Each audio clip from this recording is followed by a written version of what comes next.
The morning mist rolled across the valley like a whispered secret, clinging to the fence posts and pastures of Sage Creek Ranch.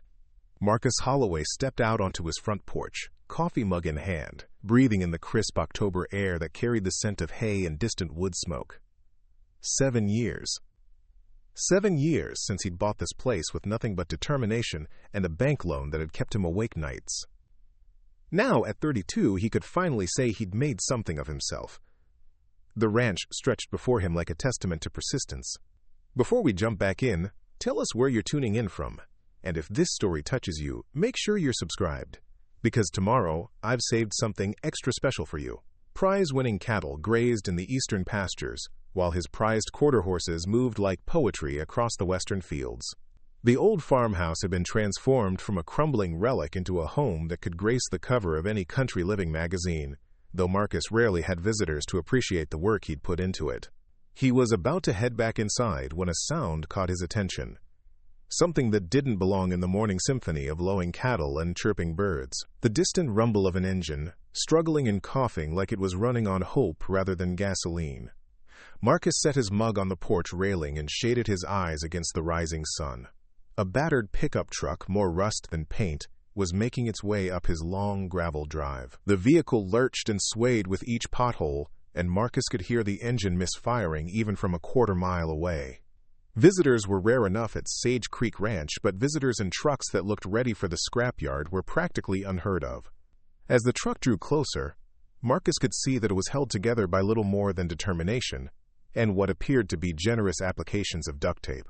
The windshield was cracked in a spiderweb pattern, and the passenger door was a completely different color from the rest of the vehicle. But it was what he glimpsed in the truck bed that made him take a step forward, squinting harder. Was that a chicken wearing tiny boots? The truck wheezed to a stop in his front yard, steam rising from under the hood, like incense from a dying prayer. For a moment, nothing happened. The engine ticked and pinged as it cooled, and Marcus found himself holding his breath, waiting to see who would emerge from this mechanical disaster. The driver's door opened with a screech of protesting metal, and out stepped the most beautiful woman Marcus had ever seen, despite the fact that she looked like she'd been through a tornado. Her auburn hair was pulled back in a messy ponytail, wisps escaping to frame a face that was both delicate and determined. Her clothes were travel-worn and dusty, but she moved with a grace that spoke of inner strength despite obvious exhaustion. She turned toward the truck bed, and Marcus watched in fascination as she carefully lifted out a wicker basket. The basket appeared to contain a baby, based on the tiny hand that waved above the rim, and following close behind came the most unusual sight he'd witnessed in all his years of ranch life. A red hen, strutting with dignified purpose, wearing what could only be described as miniature leather boots. The boots were clearly handmade, crafted from soft brown leather, and fitted perfectly to the bird's feet.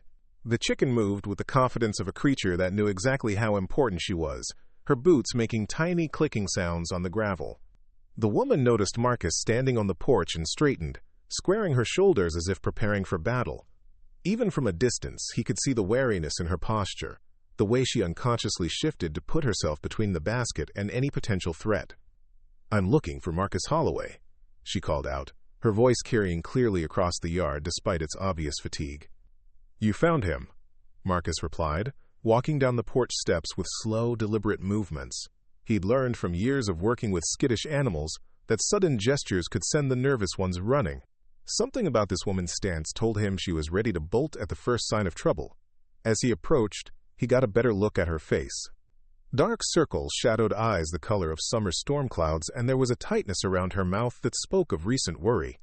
The baby in the basket began to fuss, a tiny voice that tugged at something primal in Marcus's chest. "My name is Sarah Whitmore," she said, raising her chin with a pride that seemed at odds with her obviously desperate circumstances. "I need to talk to you about your brother." Marcus felt the ground shift beneath his feet, though his boots remained firmly planted on the gravel. "My brother?" "Danny Holloway." The name hit Marcus like a physical blow. Danny, his younger brother by 3 years, who'd left Sage Creek 5 years ago with big dreams and bigger promises to stay in touch. Danny, who'd called less and less frequently until the calls stopped altogether 2 years back. Danny, who Marcus had assumed was living his best life somewhere, too busy or too successful to bother with his older brother back on the ranch.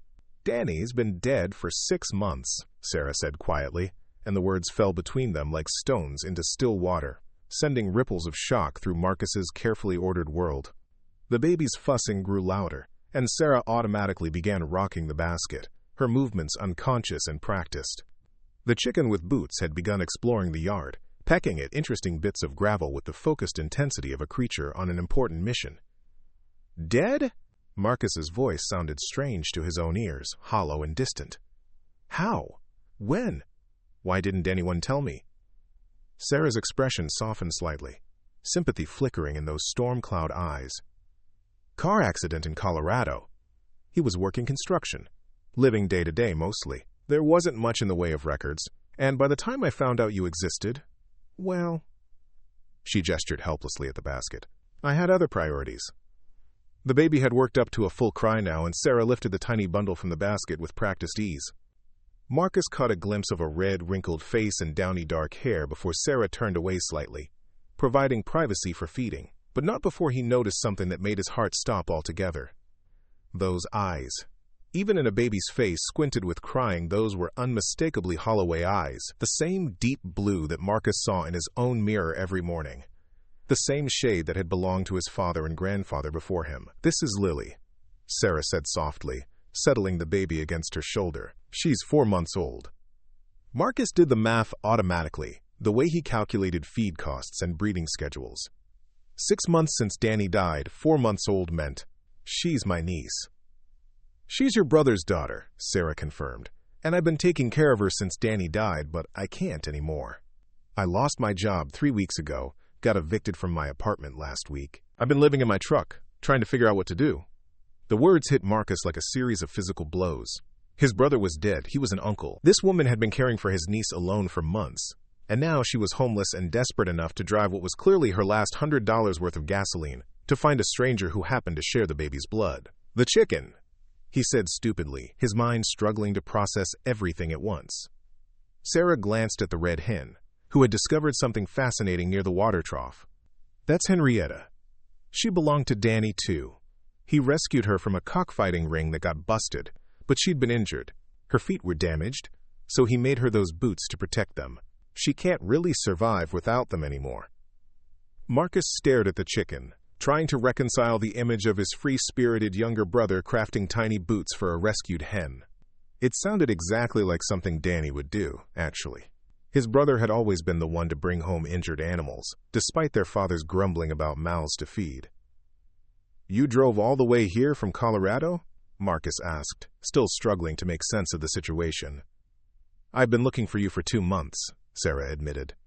"Danny talked about you sometimes, about growing up on a ranch, about his older brother who could fix anything and who was building something important. But he never mentioned the name of the town or the ranch. Just said it was in Montana, near the mountains." She shifted the baby to her other arm, and Marcus noticed how thin she'd become. Her clothes hung loose on her frame, and there was a hollow look to her cheeks that spoke of too many missed meals. "I finally found someone who remembered Danny mentioning Sage Creek, and then it took me another 3 weeks to find someone who knew which ranch, and..." She trailed off, looking around at the well-maintained buildings and neat fences. "I can see you've done well for yourself." There was no bitterness in her voice, just a tired observation. Marcus realized she was probably wondering if he was the type of man who'd turn away a desperate woman and a baby, even if that baby was family.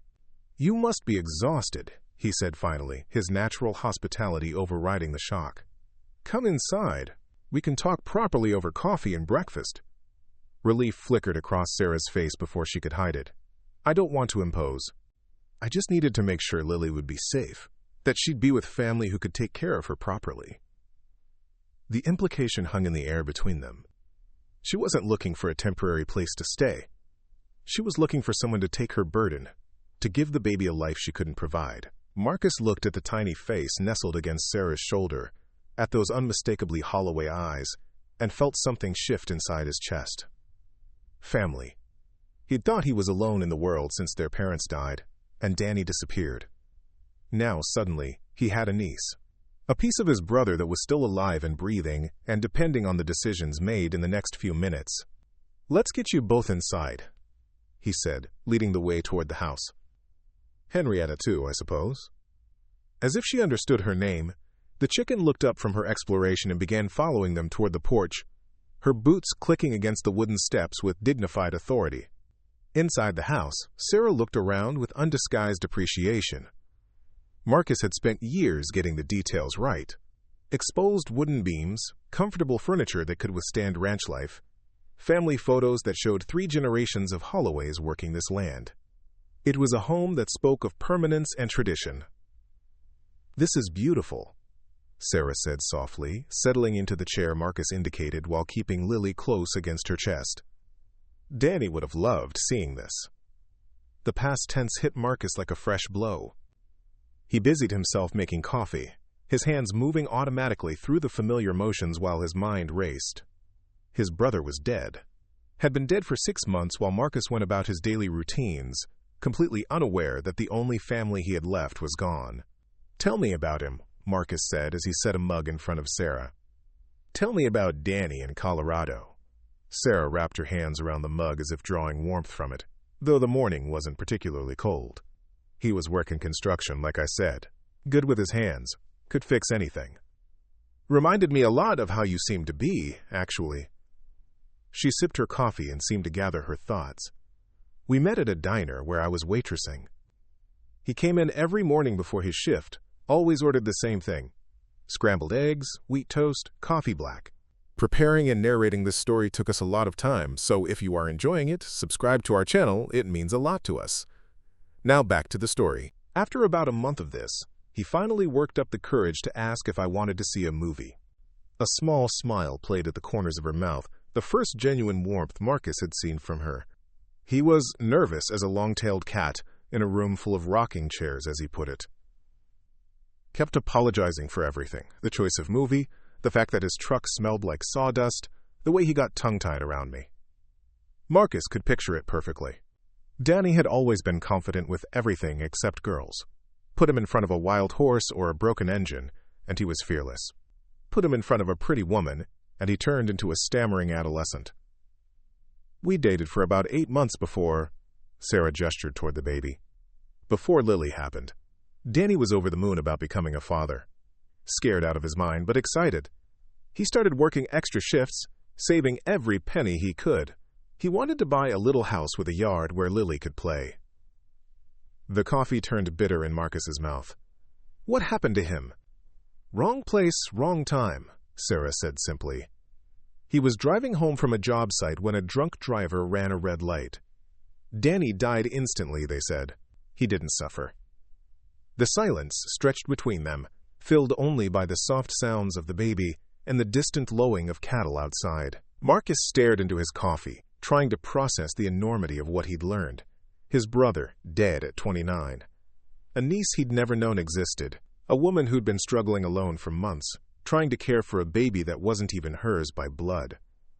You said you lost your job, Marcus said finally. Sarah nodded, her expression tightening. The diner closed down. New owners wanted to put in some fancy bistro thing. I tried to find other work, but daycare is expensive and most places don't want to hire someone with a baby who might miss work when she gets sick. She looked down at Lily, who had fallen asleep against her chest. I've been trying to make it work, but I'm 19 years old with a high school education and no family to help. I've been sleeping in the truck for a week, keeping Lily warm with the engine running. That's not a life for a baby. 19. Marcus felt something cold settle in his stomach. She was barely more than a child herself, younger than Danny had been when he left the ranch. How had she managed to care for an infant alone for 4 months? You don't have anyone else? He asked.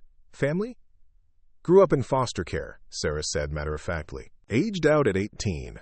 Been on my own since. Danny was the first person who ever made me feel like I belonged somewhere, like I was part of something bigger than just surviving day to day. The admission hung in the air, raw and honest. Marcus understood that feeling, though he'd been fortunate enough to grow up with the security of family land and deep roots.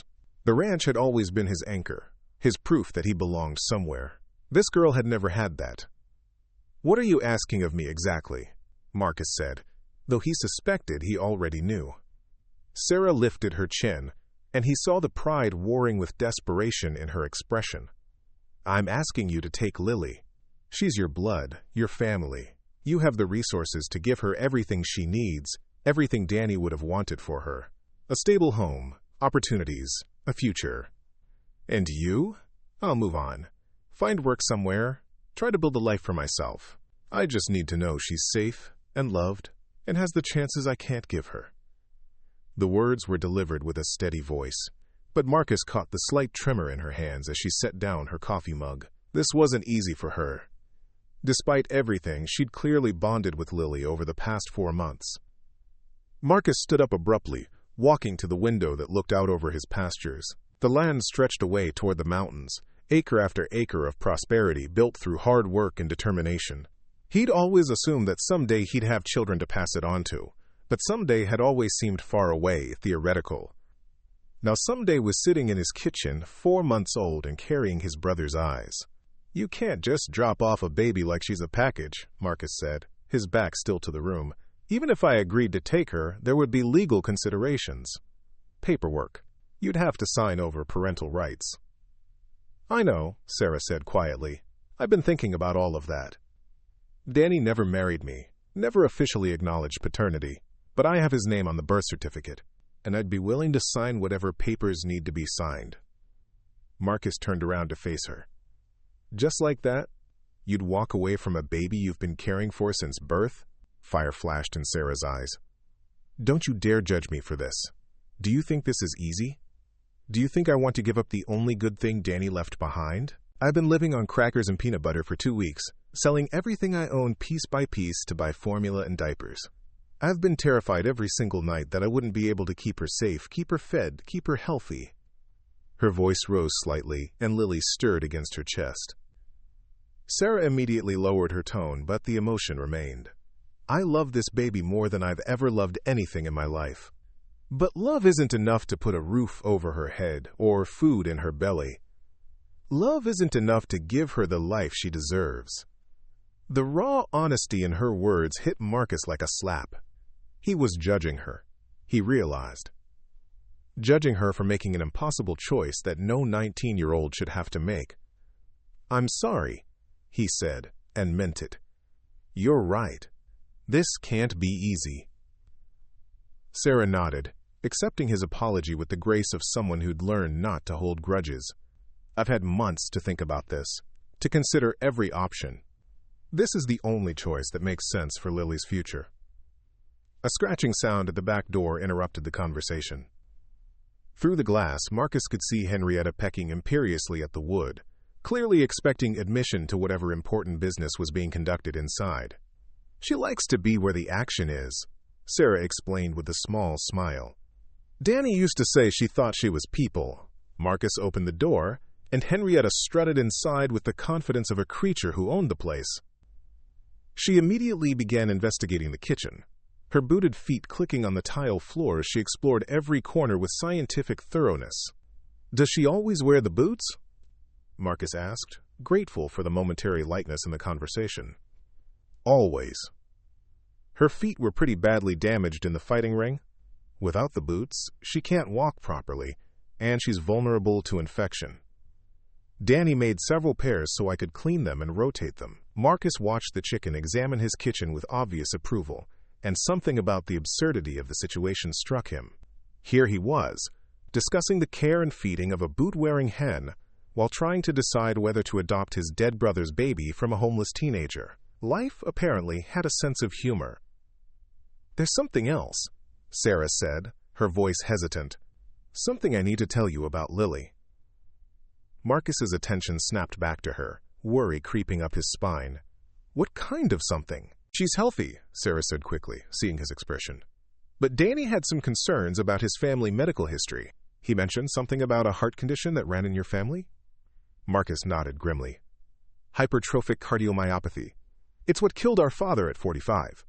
Danny and I were both tested as kids, but the results were inconclusive. The doctors said we'd need to be monitored as adults." "Danny never got retested," Sarah admitted. "He didn't have insurance, and he said he felt fine. But he was worried about Lily, about whether she might have inherited it. Another responsibility, another concern to add to the growing weight of the situation. If Lily did have the genetic condition, she'd need regular monitoring, possible medication, lifestyle modifications. All things that required stability and resources.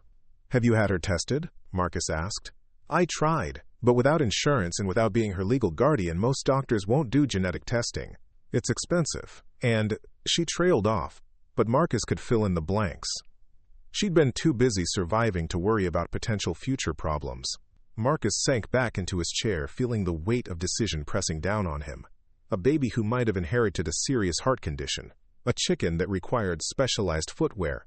A teenager who'd been carrying impossible burdens alone for months.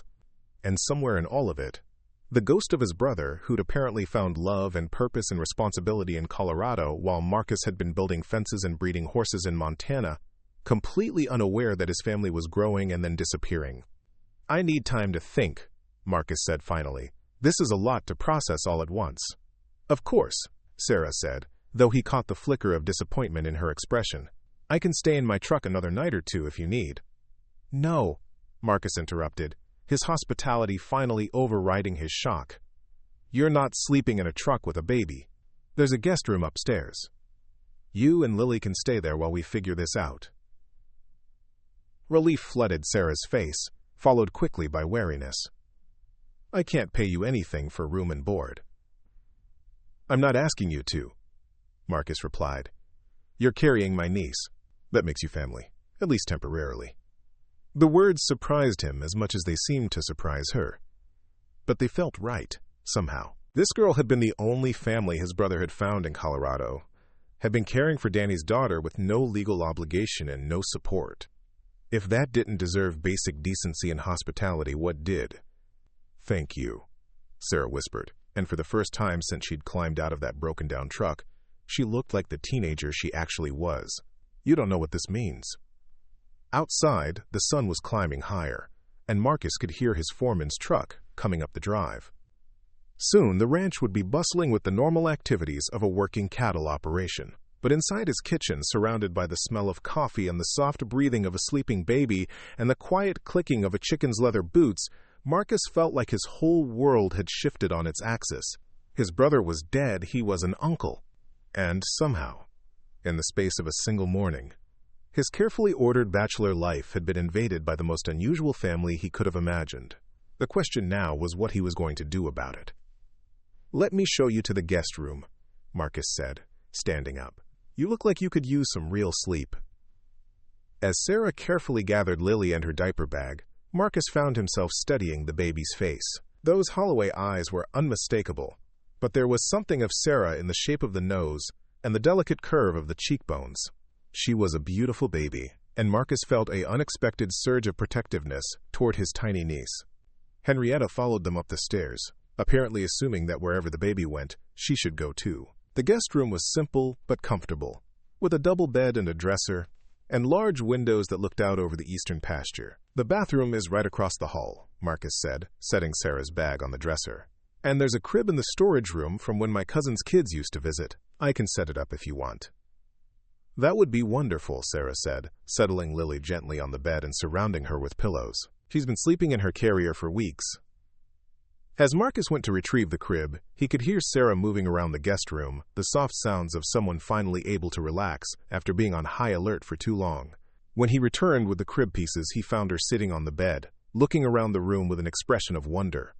"I'd forgotten what it felt like to be somewhere safe," she admitted quietly. "Somewhere warm and clean and peaceful."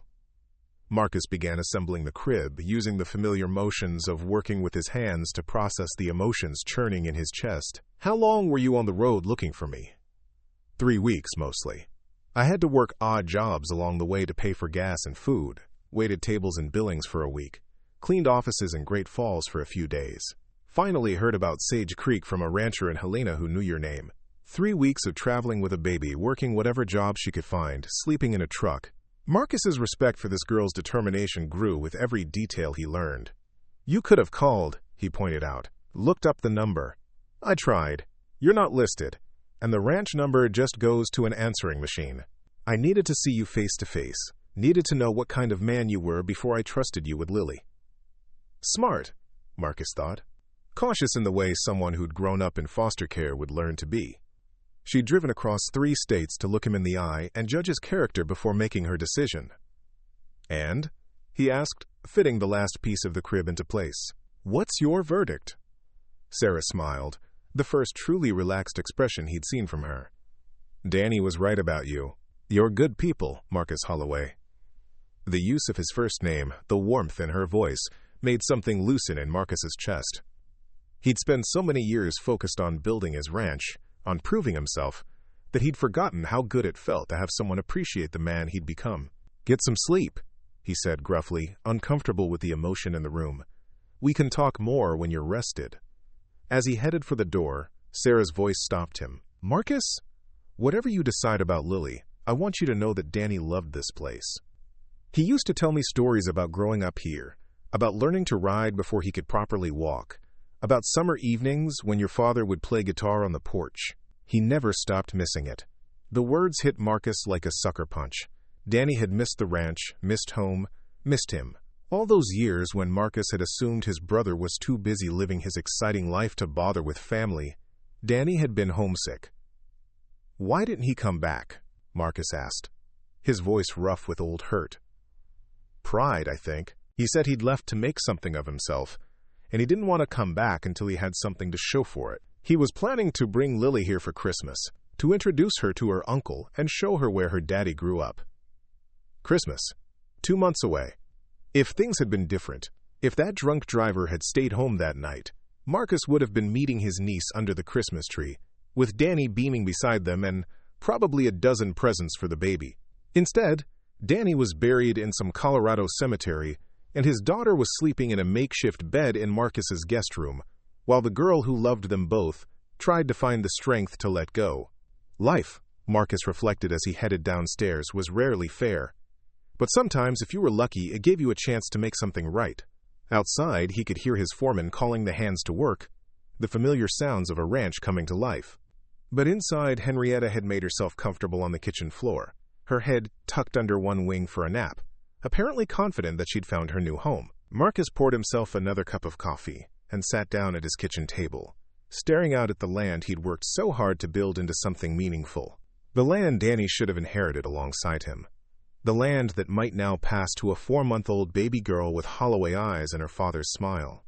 He thought about Sarah's courage in driving across 3 states to find him, about her willingness to give up the baby she loved for Lily's future. He thought about Danny, crafting tiny boots for a damaged chicken and dreaming of bringing his daughter home for Christmas. And slowly, as the morning sun climbed higher and the ranch settled into its daily rhythms around him, Marcus began to understand what his decision would be. The only question now was whether he'd have the courage to make it. 3 days had passed since Sarah's arrival at Sage Creek Ranch, and Marcus found himself navigating uncharted territory with the uncertainty of a man who'd spent his adult life believing he understood his own world. The guest room upstairs had transformed into a makeshift nursery, complete with the assembled crib, a changing station fashioned from towels on the dresser, and Henrietta keeping vigilant watch from her chosen perch on the windowsill.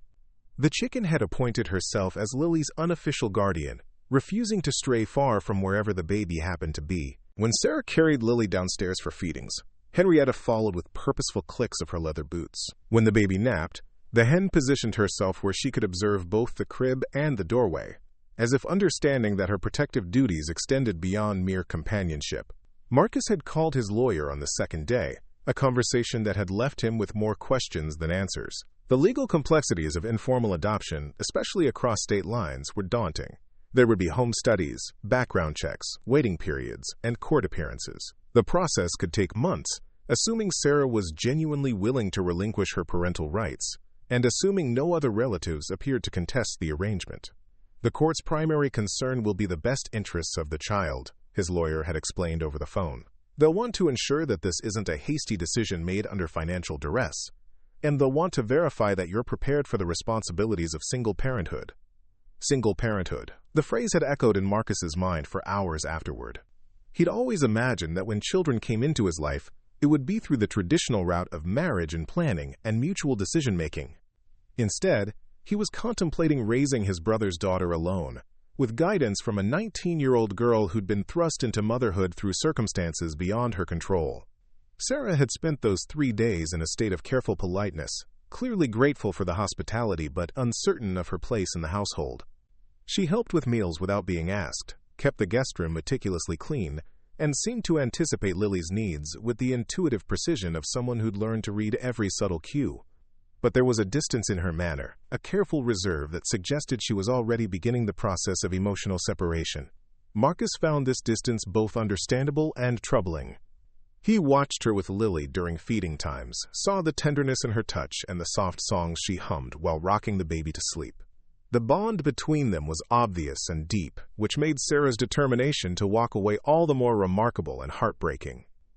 On the 4th morning, Marcus woke to the sound of voices drifting up from the kitchen. Sarah was talking to Lily in that special tone adults reserved for babies, a mixture of nonsense syllables and exaggerated expressions that somehow conveyed perfect sense to infant ears. "Yes, you're a beautiful girl," Sarah was saying as Marcus descended the stairs.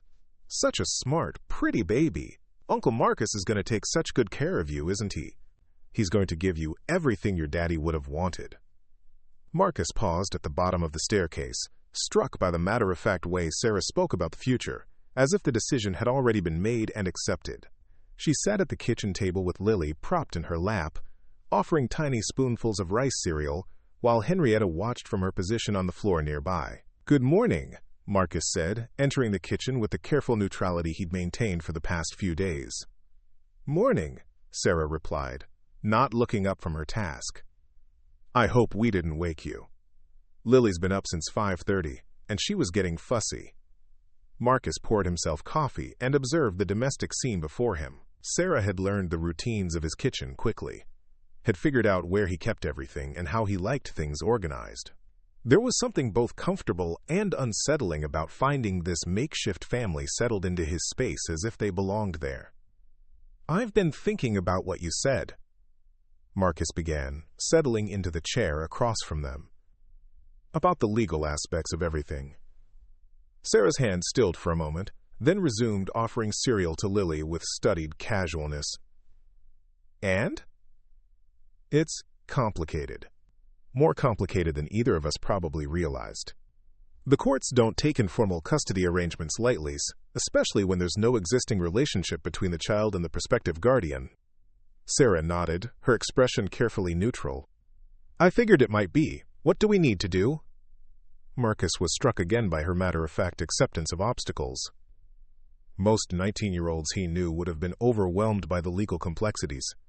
But Sarah approached each new challenge with the pragmatic resilience of someone who'd learned not to waste energy on problems she couldn't control. "First, we need to establish paternity officially," Marcus said.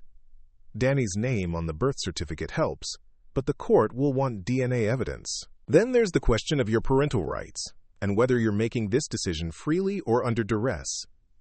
"I can prove it's freely made," Sarah said quietly. "I've kept a journal since Lily was born, documenting everything. The job loss, the eviction, the night sleeping in the truck. I can show that I explored every other option before coming here." The image of Sarah, writing in a journal by the dim light of her truck's dome light, recording her struggles and fears while Lily slept beside her, hit Marcus with unexpected force. How many nights had she lain awake trying to find solutions that didn't exist, weighing her love for the baby against her inability to provide adequate care? "There's something else," Marcus said, his voice rougher than he'd intended. "The court will want to know why I'm willing to take on this responsibility. They'll question my motives, my preparedness, my long-term commitment." Sarah looked up from Lily for the first time since he'd entered the kitchen. "And what will you tell them?" It was the question Marcus had been asking himself for 3 days. What were his motives? Guilt over Danny's death and his own ignorance of it? A sense of family obligation? Genuine affection for a baby he barely knew? The uncomfortable attraction he'd developed for a teenager who was planning to disappear from their lives? That last thought brought him up short. Attraction. He'd been trying not to acknowledge it, trying to tell himself that his growing interest in Sarah's welfare was purely humanitarian. But watching her with Lily, seeing her strength and determination and selflessness, had awakened feelings that had nothing to do with family duty.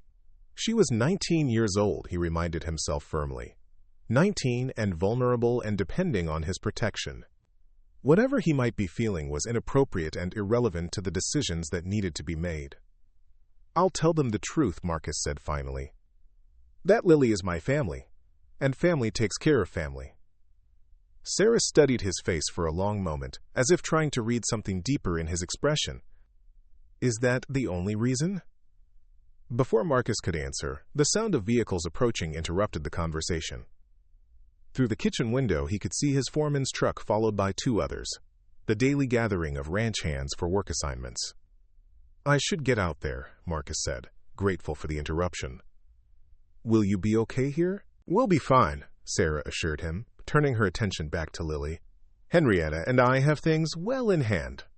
As if responding to her name, the chicken looked up from her position on the floor and made a soft clucking sound that somehow conveyed agreement. Outside, Marcus found his foreman Tom Bradley organizing the day's tasks with the efficiency of a man who'd been running cattle operations for 20 years. Tom was in his 50s, weathered and practical, with a kind of steady temperament that made him invaluable in both routine operations and crisis situations. "Morning, boss," Tom called as Marcus approached the group of assembled ranch hands. "Thought we'd move the yearlings to the south pasture today. Check that fence line while we're at it." "Sounds good," Marcus replied, but his mind was only half on ranch business. The other half remained focused on the conversation he'd left unfinished in the kitchen. Tom fell into step beside him as they walked toward the pasture. "Everything all right? You seem distracted lately." Marcus considered how much to explain. Tom had worked for the ranch for 5 years, had become as much friend as employee, but the situation with Sarah and Lily felt too personal and complicated for casual conversation. "Family complications," Marcus said finally. Tom nodded with the understanding of a man who dealt with his own share of family drama over the years. "Anything I can help with?" "Not unless you know anything about adoption law," Marcus replied with a rueful smile. Tom's eyebrows rose, but he had the wisdom not to press for details. "Can't say that I do, but my sister went through something similar a few years back. Took in her ex-husband's daughter when his new wife decided she didn't want to deal with stepchildren. Messy situation, but it worked out in the end." "How long did the legal process take?" "Better part of a year, as I recall. But that was a contested situation. Lots of back and forth between lawyers. If everyone's in agreement, it might move faster." A year. Marcus tried to imagine Sarah staying at the ranch for a year, helping to care for Lily while the legal machinery ground through its process. The thought was both appealing and terrifying. Appealing because he'd come to enjoy her presence more than he wanted to admit. Terrifying because he wasn't sure he could maintain appropriate boundaries for that long. The morning passed in the familiar rhythms of ranch work, but Marcus found his attention repeatedly drifting toward the house. During lunch break, he walked back to check on his guests and found the kitchen empty except for Henrietta, who was napping under the table in a patch of sunlight. Voices from the front porch drew him outside, where he discovered Sarah sitting in one of the rocking chairs with Lily in her arms. She was pointing out various features of the landscape to the baby, who was far too young to understand but seemed content to listen to the sound of her voice. "See those mountains, sweetheart?" Sarah was saying. "Your daddy grew up looking at those mountains every day. He used to tell me about climbing them when he was a boy, about finding eagle nests in hidden caves." Marcus leaned against the porch railing, listening to Sarah share stories that Danny must have told her during their time together. It struck him how much of his brother's childhood she knew, details that Danny had apparently preserved and treasured enough to pass along to the woman he loved. "He never told me about the hidden caves," Marcus said, settling into the rocking chair beside her. Sarah smiled, the first genuinely relaxed expression he'd seen from her since her arrival. "He said you were always too responsible to go exploring, too worried about getting in trouble or getting hurt." "Sounds about right," Marcus admitted. "I was the older brother. I felt responsible for keeping him safe." "He said you still worry about him, about everyone, really. That it's just your nature." The present tense hit Marcus like a physical blow. Danny had talked about him in present tense, as if their relationship was ongoing despite the years of silence. As if he'd always intended to reconnect, to bring his family home, to meet the brother who still worried about him. "I should have tried harder to stay in touch," Marcus said quietly. "Should have pushed him to come back, to visit at least." "He wanted to," Sarah said, shifting Lily to her other arm. Every holiday, every birthday, he'd talk about calling you.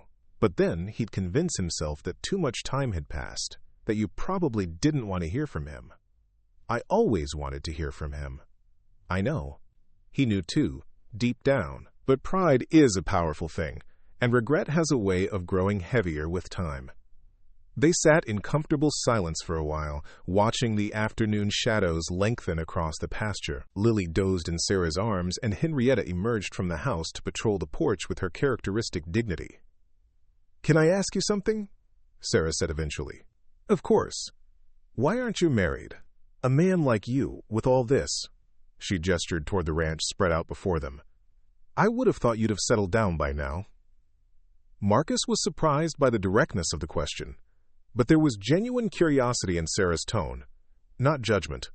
"I suppose I never found the right person, or maybe I was too focused on building all this to notice when the right person came along." "Danny said you were engaged once." Marcus nodded, old memories stirring. "Rebecca Morrison. We were together for 3 years, engaged for one of them.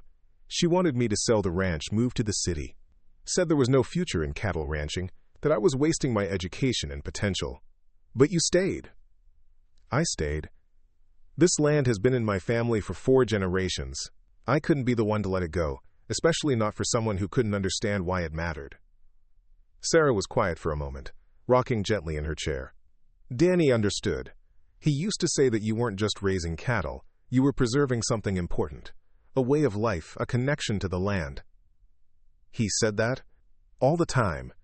He was proud of what you'd built here, Marcus, proud to be your brother, even if he was too stubborn to tell you so." The words settled into a place in Marcus's chest that had been aching since Sarah's arrival, providing a balm he hadn't realized he needed. Danny had been proud of him. Despite the silence, despite the distance, his brother had understood and approved of the choices Marcus had made. "What about you?" Marcus asked. "What did you want to do with your life before all this happened?" Sarah's laugh had a bitter edge. "I don't think I ever had the luxury of long-term planning. Foster care teaches you to focus on getting through today, maybe tomorrow if you're lucky. Long-term dreams feel dangerous when your whole world can change with a social worker's decision. But you must have had some dreams." Sarah was quiet for so long that Marcus thought she might not answer. When she finally spoke, her voice was so soft he had to lean closer to hear. "I used to think about being a teacher. Elementary school, maybe kindergarten. I liked the idea of being the adult who made children feel safe and valued, the way I wished someone had made me feel." "That's a good dream," Marcus said gently. "It's not too late, you know. You could still pursue that." "With what money? What credentials? I barely graduated high school, and college might as well be on the moon for someone in my situation." The hopelessness in her voice made Marcus want to argue, to offer solutions and possibilities. But he recognized the futility of such gestures. Sarah had undoubtedly considered every option available to her, had probably spent sleepless nights trying to find a path forward that didn't exist. "Things change," Marcus said instead. "Opportunities arise. Don't give up on your dreams entirely." Sarah looked down at Lily, who was beginning to stir in her arms. "My dreams changed the day this little girl was born. Now I just dream of seeing her happy and safe and loved." The simple statement carried a weight that made Marcus's chest tighten. Here was a girl barely out of childhood herself, who'd given up her own future to care for a baby that wasn't even legally hers, who was now prepared to give up that baby to ensure Lily had the best possible life. "Sarah," Marcus began, not entirely sure what he wanted to say. Before he could continue, Lily woke fully and began to fuss, the precursor to a full crying session. Sarah stood immediately, beginning the gentle bouncing motion that seemed to be instinctive to caregivers everywhere. "She's probably hungry," Sarah explained, already moving toward the door. "I should take her inside." Marcus watched them go, Henrietta following in their wake with her usual purposeful stride. The porch felt empty without them, and Marcus realized with uncomfortable clarity that his house had felt empty for years before their arrival. He'd convinced himself that he was content with his solitary life, that the ranch and his work provided sufficient fulfillment. But 3 days of accidentally belonging to a makeshift family had revealed the hollow spaces in his carefully constructed world. Spaces he hadn't acknowledged because acknowledging them would have meant admitting that something was missing. That evening, After dinner, and after Lily had been settled for the night, Marcus found Sarah in the living room with one of his books in her lap. She'd changed into what appeared to be her only other outfit, jeans and a sweater that had seen better days, and her hair was damp from the shower. "I hope you don't mind," she said, holding up the book. "I haven't had access to books in months." "Of course not. What are you reading?" Sarah showed him the cover, a biography of Theodore Roosevelt that Marcus had been working through slowly. "I always liked history. It was the one subject in school where I felt like I could actually escape, you know? Learn about people who overcame impossible odds and changed the world." Marcus settled into his armchair, noting how natural Sarah looked curled up on his sofa, as if she belonged there. Roosevelt's a good choice for overcoming odds. He had every reason to live a life of privileged ease, but he chose challenge instead. "Like you, in a way," Sarah observed. "You could have sold this place, taken the easy path Rebecca wanted, but you chose to build something meaningful." "I don't know that it was that noble. Maybe I was just too stubborn to quit." Sarah smiled, and Marcus noticed how much younger she looked when she wasn't carrying the weight of worry and responsibility. "Danny said stubbornness ran in the Holloway family, said it was both your greatest strength and your greatest weakness." "What did he say was my greatest weakness?" "That you'd rather struggle alone than ask for help. That you'd convinced yourself that independence was more important than connection." The observation hit closer to home than Marcus was comfortable with. How many times over the years had he declined social invitations, avoided relationships that might complicate his focus on the ranch? How many opportunities for connection had he dismissed as distractions from his larger goals? "What about Danny?" Marcus asked. "What did you see as his greatest weakness?" Sarah's expression grew thoughtful. "He was afraid of not being good enough. Afraid that people would see through him and realize he was just a small-town boy who'd never really figured out how to be an adult. But he figured out how to be a father. He was trying to. We both were, really. Neither of us had good examples growing up." Sarah closed the book and set it aside. "I used to worry that we were playing house. Two kids trying to take care of another kid.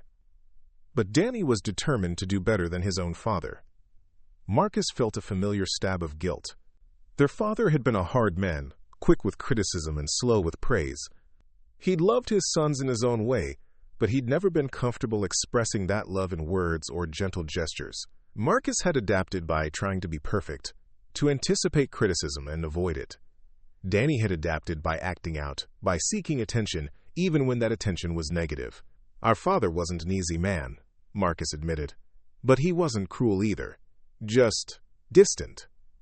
Danny said you were more of a father to him than your actual father was, that you were the one who taught him to ride, to fix things, to take care of the animals."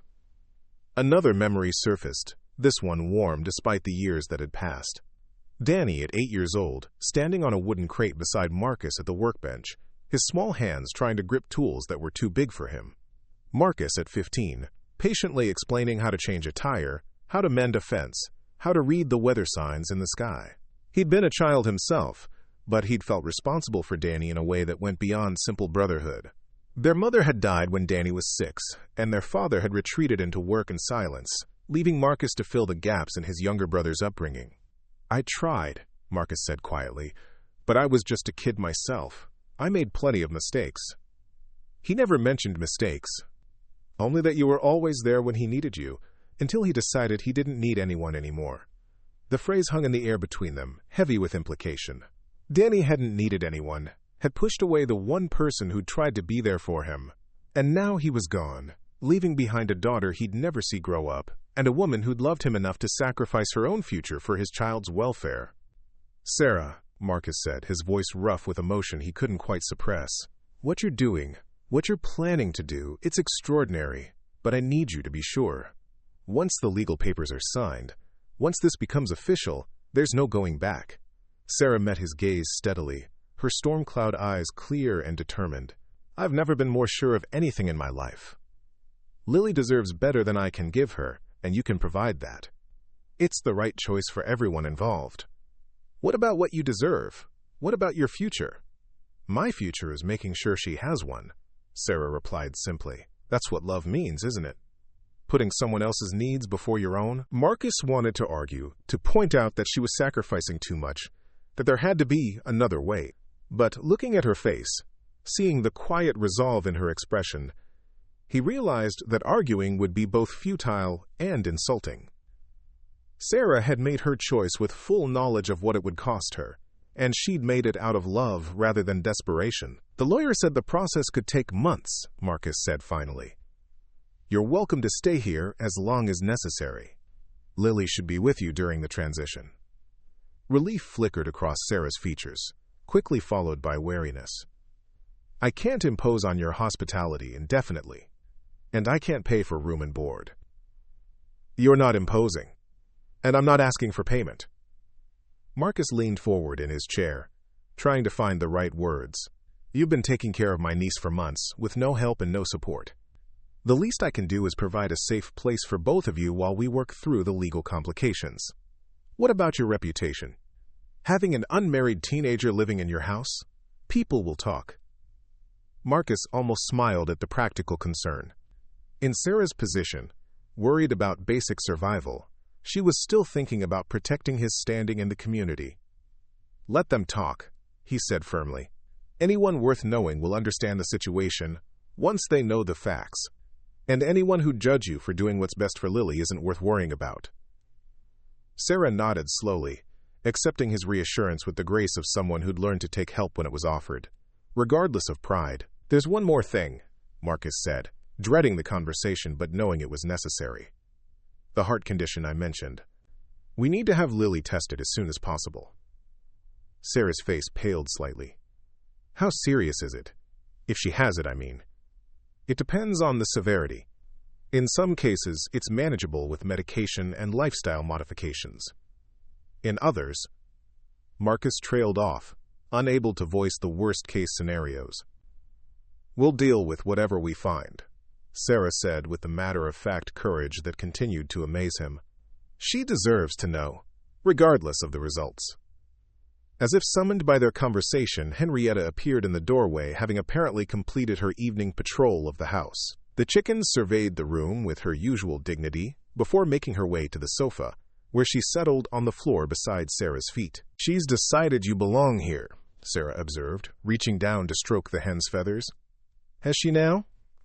Henrietta's an excellent judge of character. If she approves of someone, they're good people. If she doesn't, Sarah shrugged. Well, let's just say she has ways of expressing her disapproval. Marcus found himself genuinely curious about the quirks of a chicken he'd never imagined would become part of his daily life. What kind of ways? Strategic placement of gifts, Sarah said with a mischievous smile.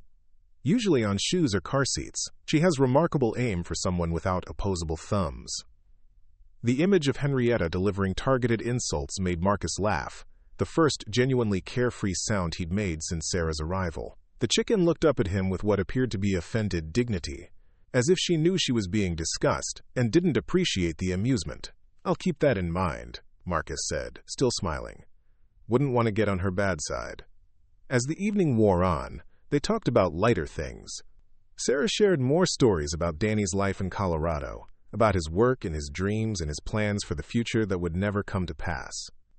Marcus found himself sharing memories of their childhood, stories he hadn't thought about in years. It felt natural, this conversation in his living room with a beautiful girl and a sleeping baby upstairs and a chicken keeping watch over them all. It felt like family, which was both wonderful and dangerous. Because Sarah wasn't staying, she'd made that clear from the beginning. She was here to ensure Lily's transition to her new life, and then she'd disappear, leaving Marcus to raise his niece alone. The thought of her leaving created an ache in his chest that had nothing to do with family obligation and everything to do with the growing feelings he was trying so hard to suppress. Feelings that were inappropriate given their circumstances, given her age, given the power imbalance between them. But as Sarah curled up on his sofa with Henrietta at her feet, looking more at home than any woman ever had in his carefully ordered world, Marcus couldn't shake the feeling that letting her walk away would be the biggest mistake of his life. The question was whether he had the right to ask her to stay, and whether she'd want to even if he did. 2 months had transformed Sage Creek Ranch into something Marcus barely recognized, though every change felt as natural as breathing. The guest room had evolved into a proper nursery, complete with a mobile that cast dancing shadows on the walls and a rocking chair where Sarah spent countless hours singing lullabies to Lily. Henrietta had claimed the windowsill as her permanent roost, maintaining her vigilant watch over the baby with unwavering dedication. The legal proceedings were finally nearing completion. DNA tests had confirmed what everyone already knew, that Lily was indeed Danny's daughter and Marcus's niece.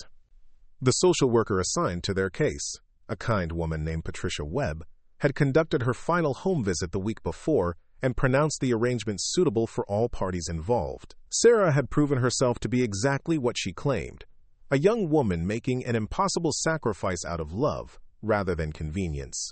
Her journal, which she'd reluctantly shared with the court, painted a devastating picture of her struggles and her unwavering commitment to Lily's welfare. Even the most skeptical officials had been moved by her obvious devotion to the baby and her determination to ensure Lily's future security. Marcus had passed every evaluation with flying colors.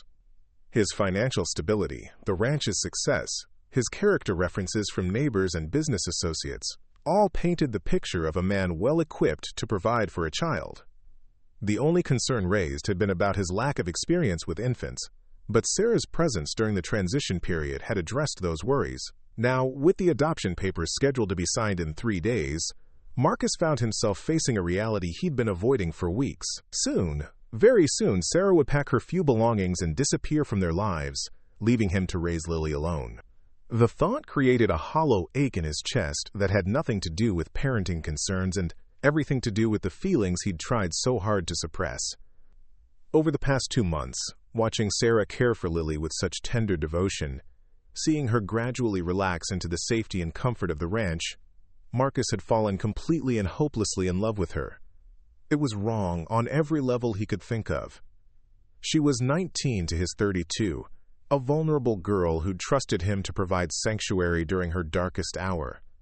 She was planning to leave, had made it clear from the beginning that staying wasn't an option she'd considered. And most importantly, she'd been devoted to his brother, had loved Danny enough to sacrifice everything for their child. But love, Marcus had discovered, didn't concern itself with logic or appropriateness.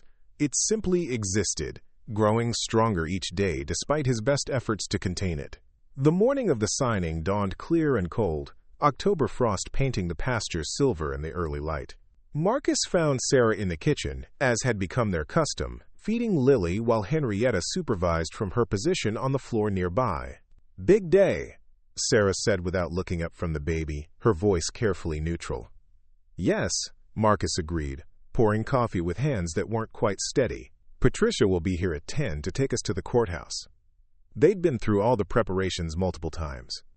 Sarah had signed the preliminary papers weeks ago, formally relinquishing her parental rights and consenting to the adoption.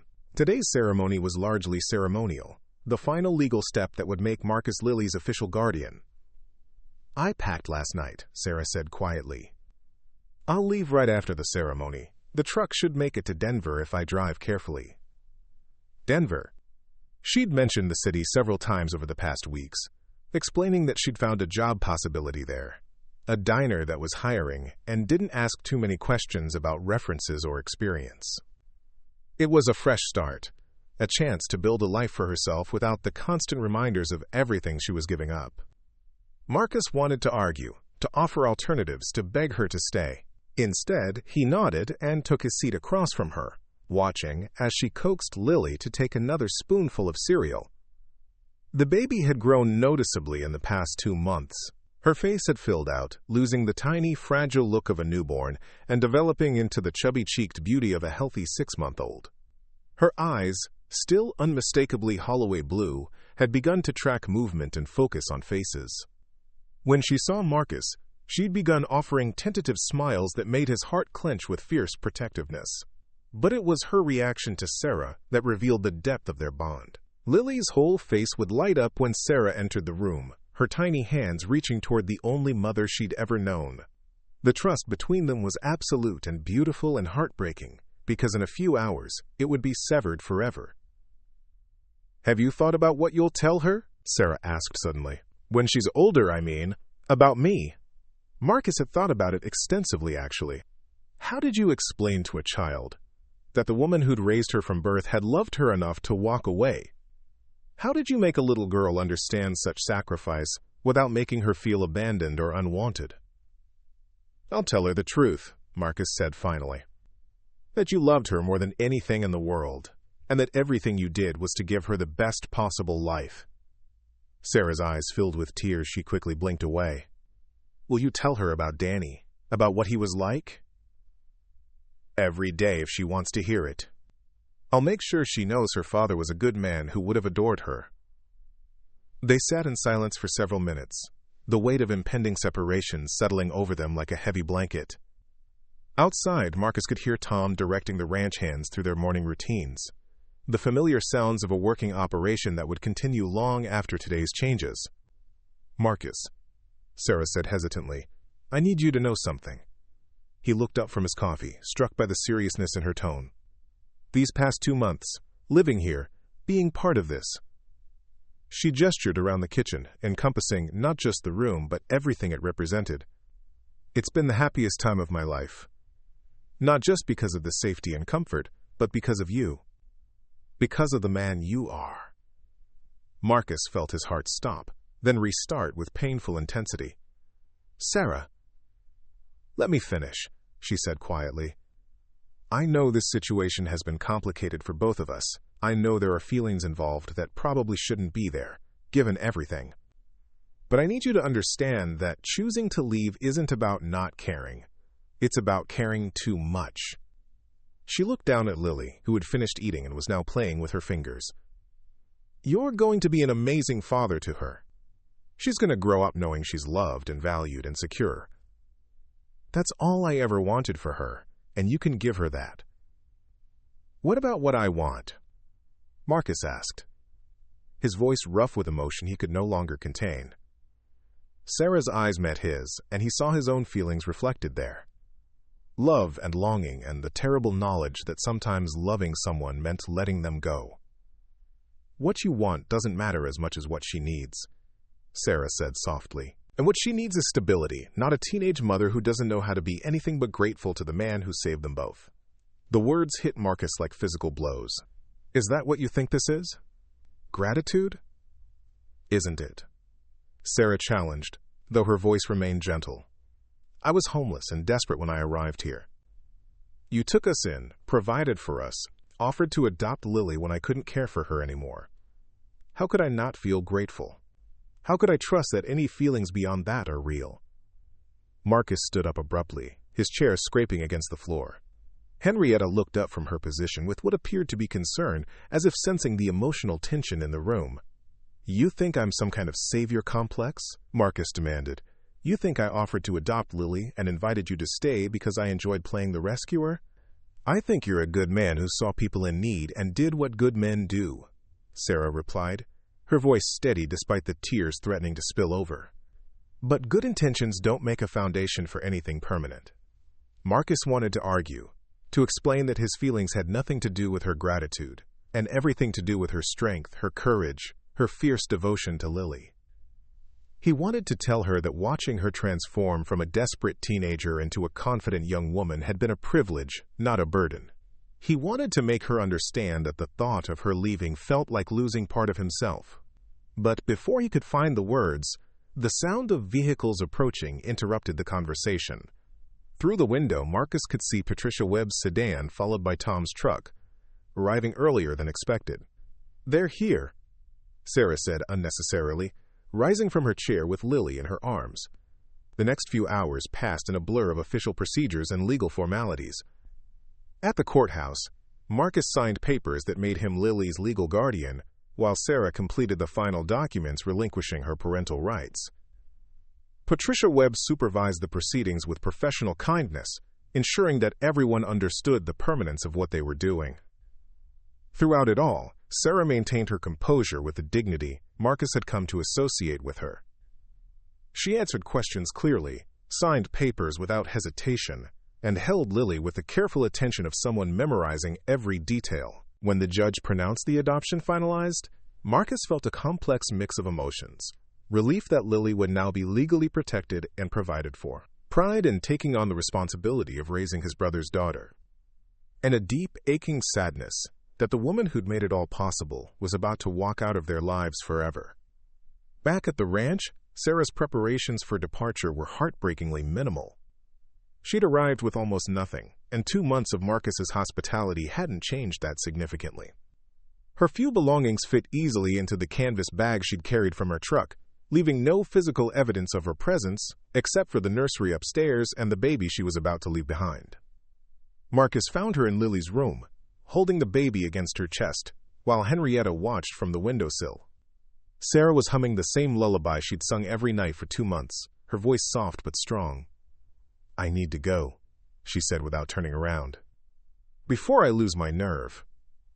Marcus stepped into the room, his heart hammering against his ribs. "Sarah, please, don't do this." "Do what?" she asked, finally facing him. "Give Lily the life she deserves." "Don't leave," Marcus said simply. "Stay. Be part of her life. Be part of my life." Sarah's composure finally cracked, tears streaming down her cheeks as she pressed her lips to Lily's forehead.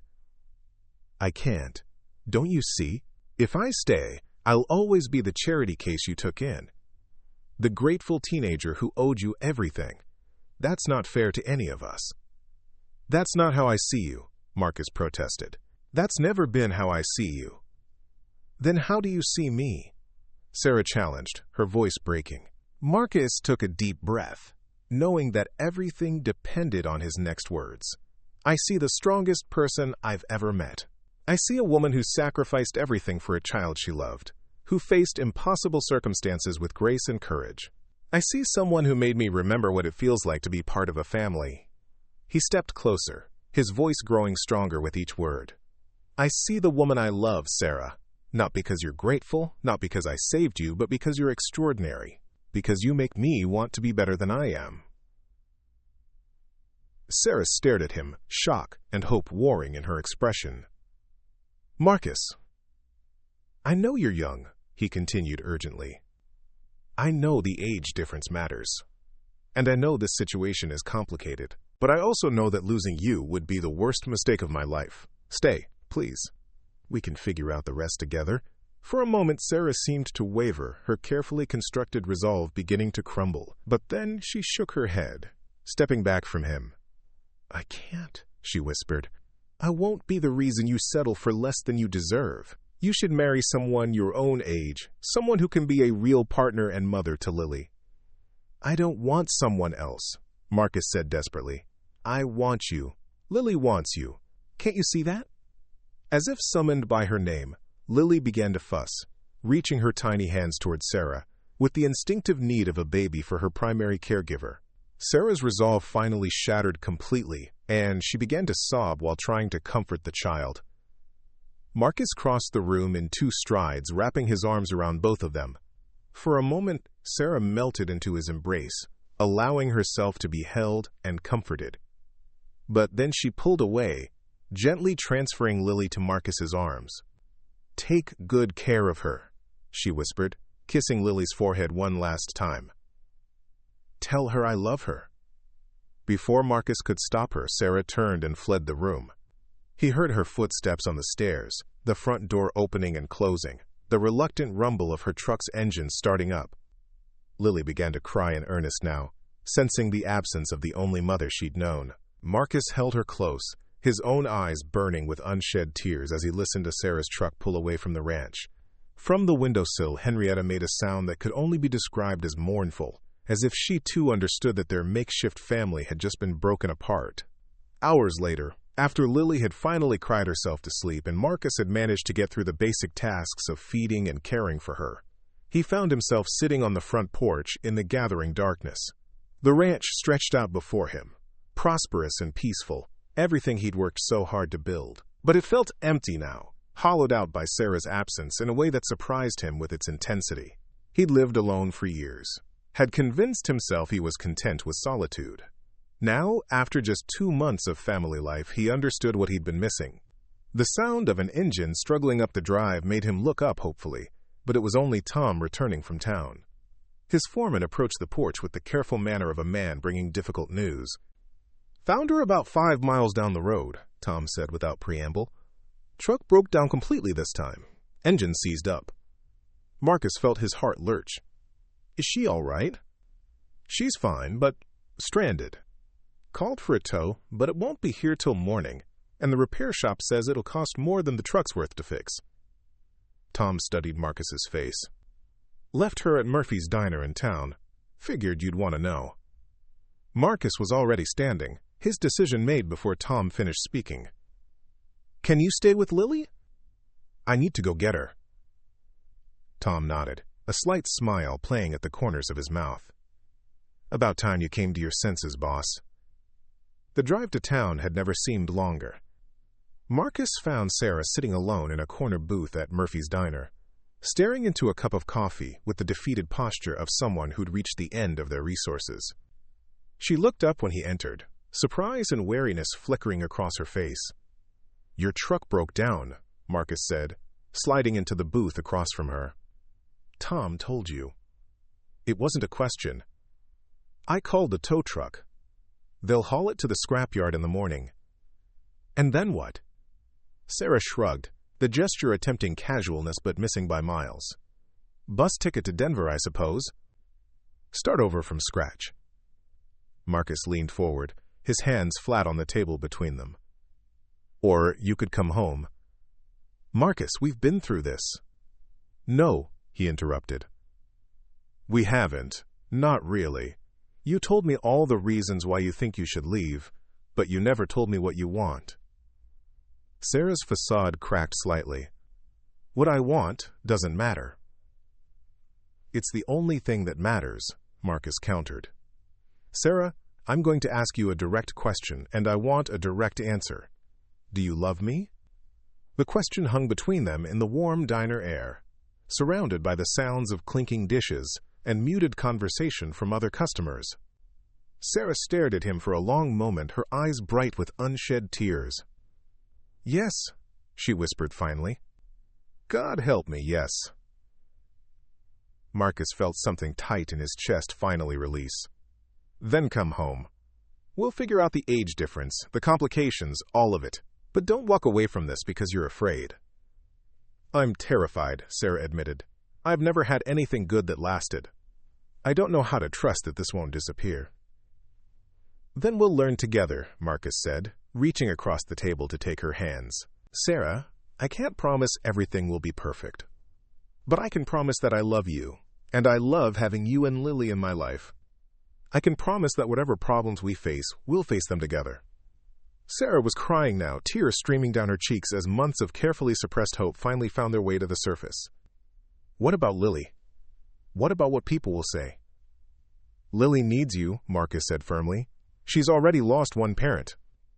She doesn't need to lose the only mother she's ever known, too.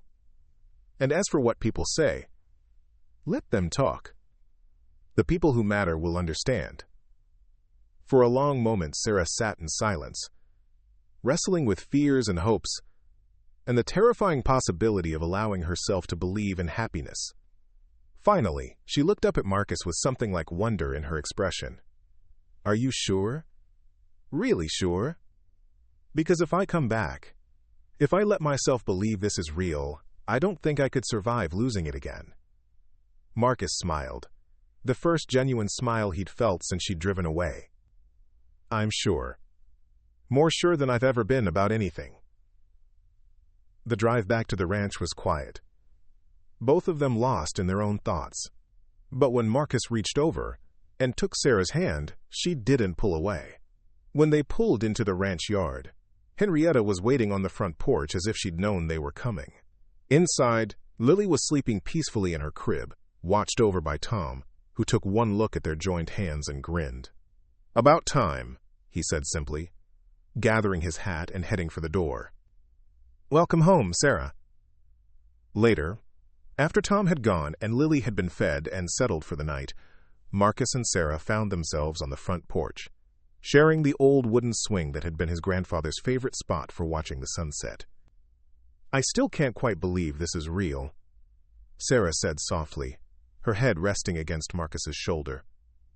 believe it," Marcus replied, pressing a kiss to the top of her head. "You're home now, both of you." From inside the house came the soft sound of Henrietta's boots on the kitchen floor as she made her evening patrol, and from upstairs the gentle breathing of a baby who would grow up knowing she was loved by everyone who mattered. Marcus looked out over his land, his legacy, and realized that it had never felt as complete as it did now. He'd spent years building something to pass on to future generations, never understanding that the most important part wasn't the land itself, but the family who would inherit it. Sarah shifted in his arms, and he felt her smile against his shoulder. "I love you, Marcus Holloway." "I love you too, Sarah Whitmore," he replied, and meant it with every fiber of his being. The stars came out one by one above Sage Creek Ranch, watching over a cowboy who'd found his family in the most unexpected way, a young woman who'd finally found her home, and a baby who would grow up surrounded by love.